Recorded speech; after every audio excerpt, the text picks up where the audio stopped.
On Tuesday, October 17th, a massive explosive struck the Al-Ahli hospital in Gaza. Many people seeking shelter from Israel's brutal bombardment had tried to escape the carnage by hiding in the hospital. The Palestinian Health Authority reported 500 casualties, including women, children, and doctors who refused to leave their unmovable patients after multiple Israeli warnings to evacuate the hospital.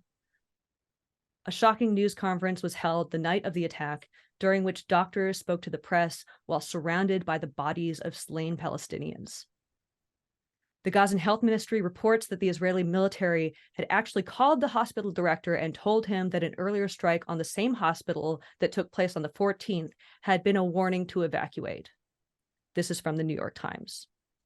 Palestinian officials are blaming the attack on Israel, a country that has frequently targeted hospitals, refugee camps, and other humanitarian facilities. The UN reports that, quote, there have been over 115 attacks on healthcare across the occupied Palestinian territory since the start of the conflict on 7th of October.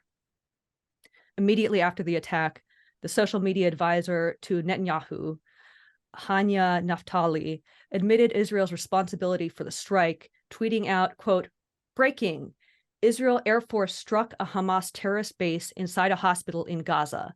A multiple number of terrorists are dead, end quote. This very specific narrative was quickly discarded after the strike was widely condemned. Israel now blames the militant group Islamic Jihad for the strike. An army spokesperson stated in a press conference that Hamas knew about this attack by Islamic Jihad, but, quote, decided to launch a global media campaign to hide what really happened. That I was wondering if I could get a response from you just about that quote from the army spokesperson. You know, it's when you're watching something happen like this, you know, we're talking about, I mean, there's been a cataclysmic loss of life already. You know, we are talking about over 3,700 Palestinians who have lost their lives in this onslaught by Israel. So taking in that information day in and day out is already really challenging to hear. But there's something especially heinous about the loss of life in a hospital, you know, or, you know, in a place where you feel as though it's almost like a sanctuary, or at least it should be, right? And so when I first came across that story, like as hard as all of this has been, and as much as it's hard to take in all this information, seeing these videos, hearing the accounts, this particular story really kind of like shook me up hearing it. Yeah. And I had a hard time reconciling with, you know, like, because obviously there have been reports coming out that, you know, Israel saying that they didn't do this, you know, the Palestinian Authority is saying that they did do this. I have no way of knowing who did it, but the fact remains is that those people, that the people are dead. Yeah. You know, like they're gone. And so I just, yeah, it's incredibly chilling to see this all like take place. And I've been having a hard time even like forming the right words to come to the conclusion for it, you know? I mean, but it's just, it's a terrible set of circumstances that this is all going on here. And Israel, you know, just really just needs to just stop this siege into Gaza. Like all of this like should just not be going on right now. Like if they are truly, as mentioned on the show last week, if they truly feel as though they need to go after Hamas to protect themselves, you know, all I have to say is like the ways in which you could do that don't have to include bombing civilians indiscriminately from the air for days on end. Yeah. Mm-hmm. And regardless of whether or not this hospital attack was done by Israel or by Islamic Jihad, Israel has this track record, a massive track record of attacking humanitarian outposts.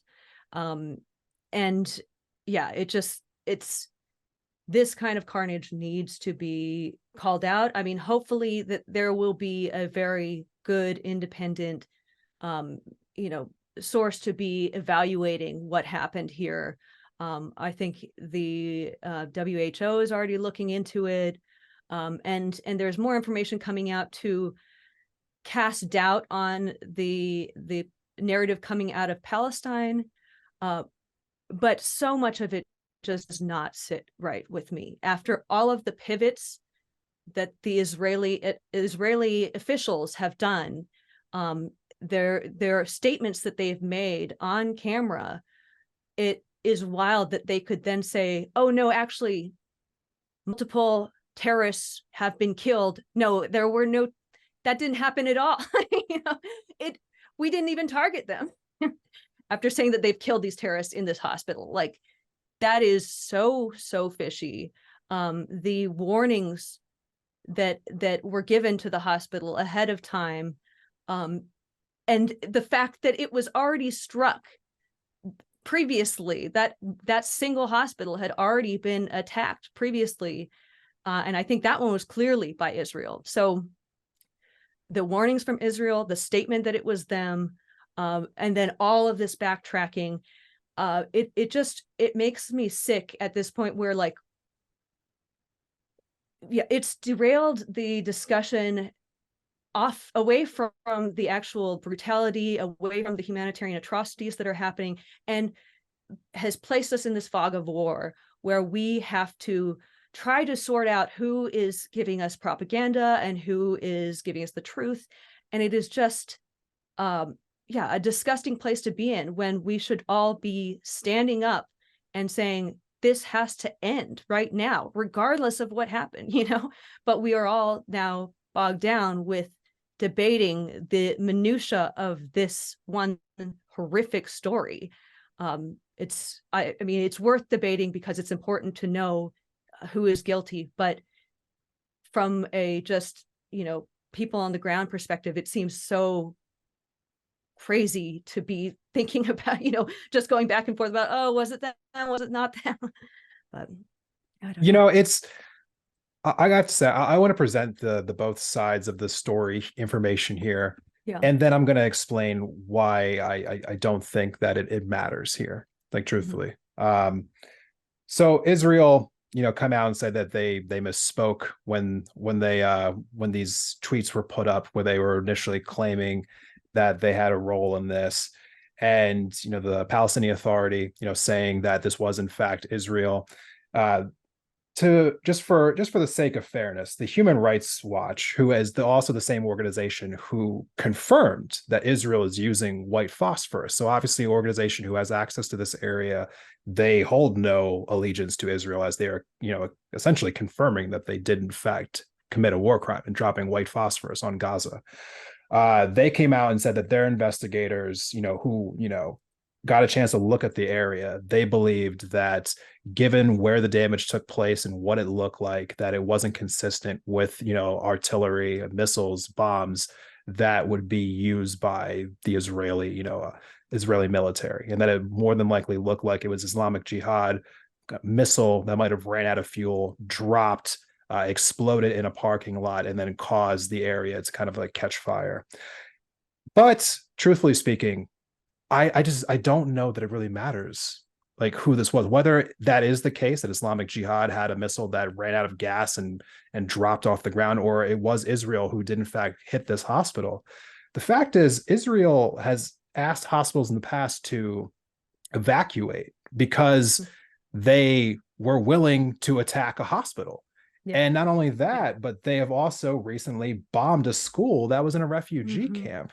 So if we're trying to ascertain who's to blame here, then truthfully, does it really matter if Israel did this or not? Because they're willing to do it. So whether or not they did do it doesn't change. If you're trying to figure out who's the morally unjust person here, if Israel's willing to strike hospitals and they're willing to strike schools, then it doesn't really matter if they struck this hospital or not, because we already know what type of a government we're dealing with here. And if Islamic Jihad did this on accident, they're trying to cover it up, that's also pretty consistent too with what we've been seeing out of that area. So truthfully speaking, no matter who's at fault here, it doesn't really matter. We still know exactly what we knew about these people beforehand. What we knew before still applies now. And again, the people are gone here. So I don't even know that the conversation is truly necessary as far as trying to ascertain whether or not, this person said they did this person said they did that. what we do know is that journalists can't get into the area. So for the most part, the world at large can't independently fact check the Palestinian Authority or the Israeli government's, accusations of what happened here.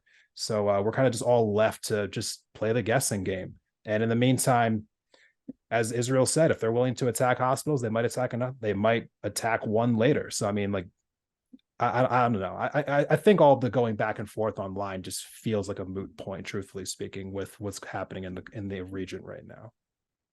Yeah, and the scale of the carnage apart from this attack is already so horrific. And we know that Israel has bombed many, many hospitals, that they are bombing actively places where they have told Palestinians to escape to evacuate to. They have a track record of denying atrocities that they have committed, including the killing of Palestinian American journalist Shireen Abu Akleh, who, then you see, even as, they deny, and then it is revealed that Israel did use a sniper to take out this journalist. Then you see all these Israeli people brutalizing the folks that are carrying this journalist coffin down the street. It's Yeah. Things are so inflamed. Things are so ugly. I mean, I think maybe it doesn't matter at this point who actually did it. The damage is done. Like, on both sides, they are fully, I believe, believing that the other side is doing it. At least, the people that don't definitively know. And that is already escalating tensions so much. And anti-Israel hostility, anti-Palestinian hostility, it is just getting so much worse. And we're seeing, settlers attacking Palestinians in the West Bank. It's just getting so ugly, and I'm so scared for where If it the goes situation next. was isolated, if this was like, 3 weeks ago and this hospital got bombed before this had all happened, then I think the conversation of like who did this becomes incredibly relevant.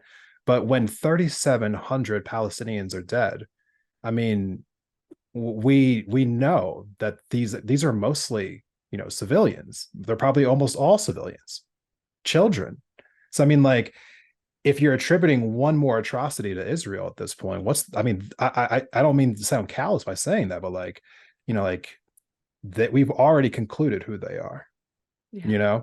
So truthfully, I'm not sure how much extra like assigning blame to them on this really changes the perception of that we already have of them, because we've already seen what they're willing to do. So yeah, tragic, dark. We need to be doing everything that we can to drum up resistance here at home in America, speaking out online. I know people, a lot of times they think that doesn't matter. I got to tell you, I think it really does. I really think it does. And I think that the Biden administration is feeling the dissent here at home. And if we really want the trajectory of all of this to change, then we have to continue speaking out against this, because I got to tell you, as if this prolongs and people just kind of normalize it, that's the absolute worst thing that can happen with everything that's going on over there right now.